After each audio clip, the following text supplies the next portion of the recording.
Welcome to Taskade Genesis. In this guide, we'll show you the different ways to start building apps. Maybe you need a CRM to track leads, a dashboard to monitor your team's progress, or a simple tool to organize client requests. Describe your problem or idea in simple words, and Genesis will build it. This is the prompt box, your starting point. Need direction? Check the category buttons under the prompt box. Dashboards, websites, tools, each one opens a menu with more options. The prompt library gives you even more templates to choose from. Browse by category, copy a prompt, and use it as your starting point.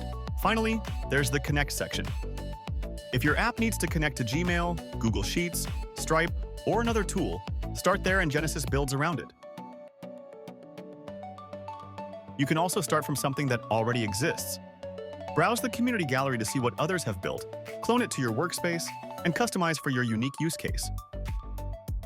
If you want Genesis to reference your own documents or files, upload them here. Context can include PDFs, images, spreadsheets, or even the contents of existing workspaces. We'll cover that in the next video. Pick a starting point and see what Genesis builds for you.